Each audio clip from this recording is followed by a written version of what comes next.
What's up, YouTube? It's been a long time since I did a Yu-Gi-Oh deck profile. This one is gonna fascinate you guys. Something maybe not a lot of people would want to see, but a lot of my type of build is the obvious Danger Orcust Phantom Knight deck. Sure, you heard this name before, but this is my profile, and I wanted to show you the latest details I put to make this deck work for me. So, continue forward. You got 3 Orcust Harpor, very mandatory, gives you a plus, easy special summon, and gets you those massive plays for Orcust. Rather than 2 skeleton, I play 3, mainly because this deck is to emphasize utilizing both your deck and graveyard to get a lot of access to a lot of monsters, and the plus with 3, it makes retaliating a lot more easier. We got 2 Orcust Nightmare. 2, I would say, is the right ratio because you can just special summon off Harpor, or you can use Return to discard and draw 2. Sure, it's a level 7, and you never want to be able to break with this card. But the whole point is that you want to mill any of your Orcust monsters, any Dark Machine monster, to get you those plays you want a lot more faster. And at the end of the day, it's worth it. And the obvious one of World Legacy, World 1, being able to switch some any of your Dark Machine monsters from your banish zone to field, and giving you another access to play to use with the Orcust, involving them. Plus, it guarantees you easy link plays. The 1 Phantom Knight of Ancient Cloak to go off with our other combo for the Phantom Knight engine. We also must include the Silent Boots. Another way of searching our second Fog Blade, which I'll be showing later. And to showcase the dangers, we're starting off with 3 Tsuchinoko. In this particular bit, I personally don't feel I don't need to run Nessie or Jackalope, because those are for decks those cards are for players who want to utilize their decks, thinking it will plus them even more. Considering it's a gamble, but sometimes there's more to just getting pluses than having a big beat stick. In my case, I prefer having a big beat stick because in case I have trouble going over huge monsters that have been causing me trouble in the past. And not only that, it puts my opponent in a tight spot as well. And I know the situation very well because if they have something that's 2,500 or more, I'm willing to use a different danger monster that can go over that.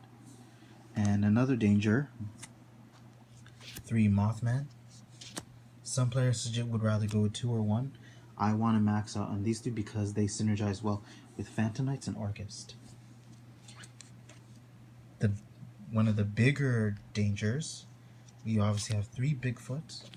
Up to you whether you want to play Jackalope or not, but I prefer this card because it's literally its own boss monster in any deck.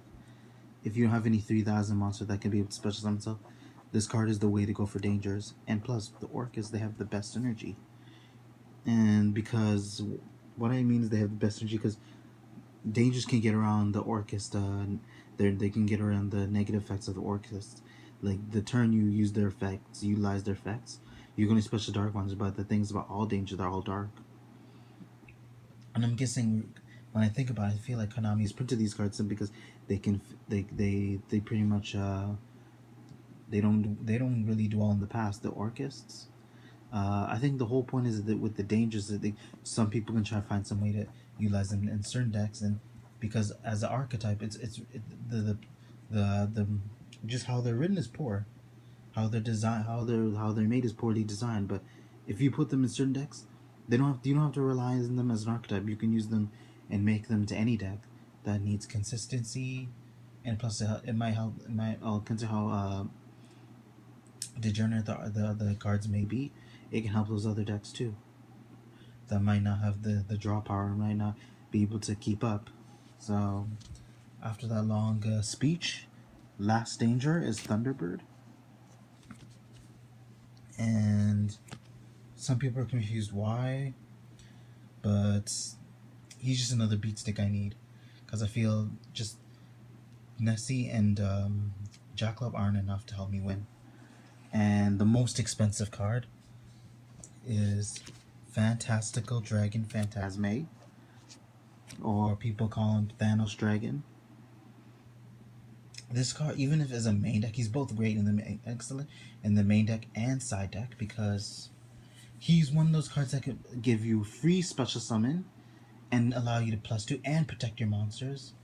And even though it only occurs when your opponent link summons, guarantee you link summoning is extremely common nowadays.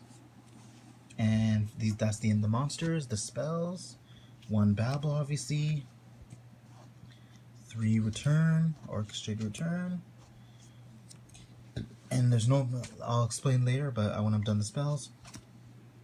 1 Orchid Einsatz. Some people don't, sometimes they play 2 or 0. But the reason I'm playing 1 because I can easily switch after Galatea. And this is one card that you won't see as often.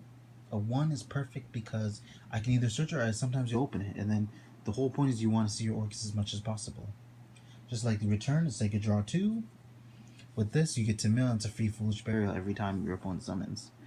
And I'll explain later. And for our final draw card, 3 Allure of Darkness. I love 3. I want to max as many special summons. And just let you know, my deck has literally a maximum of 21 draw cards in the main deck. No kidding. Just try to remember like those cards that I have and then count in your head. And I was about to say, the cards I don't utilize, some of the ones some people that might suggest are Foolish Burial, Dark Refer, and Monster Reborn. The reason I don't play those cards because there are times I probably won't even see them. And I would rather just draw into these, and they're the way to go because they allow me to see so many copies of my other cards, and plus I can dig further and be able to access especially most of the cards I want to see. And we're not playing too many spells, but some of them are traps too. So we start off with Crescendo, only a 1-of because that has a negative effect where you just can only go Dark Machine Monster. But at the same time, you're basically, if you control the Orcust Link Monster, you can negate the activation of your opponent's card effect and banish it. To finish off our combo with the Phantom Knights is 2 Fogblade. 1 that I can use with Dusty Robes, which I'll be explaining later. You either mill off that to get it, to set it, or you can even banish one of your other Phantom Knights like Silent Boots to get you exactly a second copy, and then finish and gain that easy access, and then completing your both of the Fog Blades that you have already accessed. Because there's sometimes if you want to play 3, but 2 is perfect because I want to make sure my deck is as consistent as possible. And I was a bit long-winded there, but that's not the point. Let me just continue with the final trap with the 3 staples, Infinite Impermanence. As this card is worth playing, although it's highly expensive. This card is what ensures that this slows your opponent down.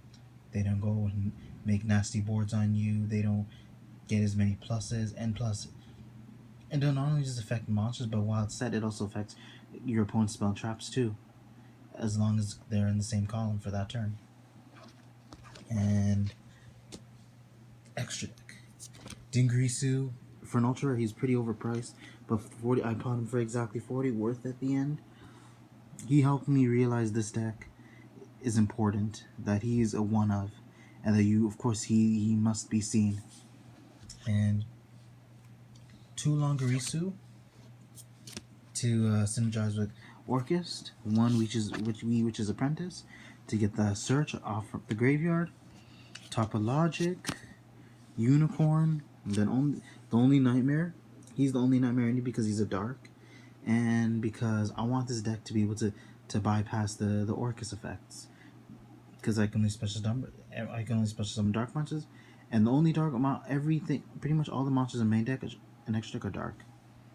Borload for another beat stick, Borosode for OTK, Underclock Taker to reduce my opponent's monster and complete a potential OTK, Trisbania, 2 copies of Gladia. Like I said, she is a must because she allows you to plus easy, and that's why the draw power is there as well, because return becomes extremely powerful when you have Gladia.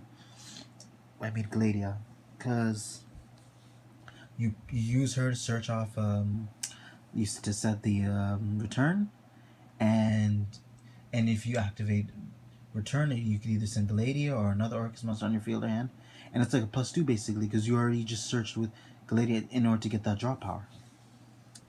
The big bad Orcustrion, and then the must for the Phantom Knight engine, the Phantom Knights of Rusty Bartashi. I don't know if I'm saying that right, but he's a solid link monster, and it's been mentioned in the past that it must be utilized in Orcust to get you more pluses, mills, and he actually synergizes perfectly with the deck. It's as if he was meant for this deck, and it's how this deck is actually even able to bypass some of the sub archetypes that have a mixture with other decks. But this just completes a set with 40 cards. And curiosity, if you guys want to look, I'll also be showcasing my side deck here right now. 3 Vandy's Fiend. This card is literally prevents you from playing Yu-Gi-Oh! Because Yu-Gi-Oh! Is literally spam days for days, and then lock you out anti everything, like counteract monster spells and traps. This is to ensure that my opponent doesn't get any of those things. They don't have anything that prevents me from playing, and they don't have that huge board and kill me the next time, which means I can do something later. But the whole point, I might be able to do something. I might be able to do something later, but the thing is, my opponent can't do anything while I have Vandy's on board. 3 Pankatrops. Very, very solid reason why people play him, and why he's even a staple nowadays, because he's a easy special summon, a big boy, a big board, and he acts as his own MST and Raigeki Break. And card I can never hate, Winged Dragon of Raw Sphere mode. One that can basically acts as a Dark Hole Raigeki if there are 3 or more monsters. I select the 3 monster tribute, although it does cost an enormous summon. It's worth it in the day.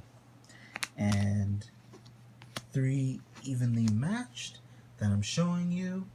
Obviously, this is a card that can deal with backboard, front row, everything, and is a must, especially if you can see. You might not always see it first time, but then if you can survive your opponent, you can play it then in the battle phase, and then even though you don't get to choose, your opponent gets to choose, but you're getting rid of something still, and sometimes it's more than one, and which makes it even that much helpful if you're out of resources. And then the final side card, obviously, 3 Joan Lockbird. Hope you guys enjoyed the video. Like, subscribe, you can comment, and I'll try, maybe eventually in the future, I'll try to do more Yu-Gi-Oh! Content. Later.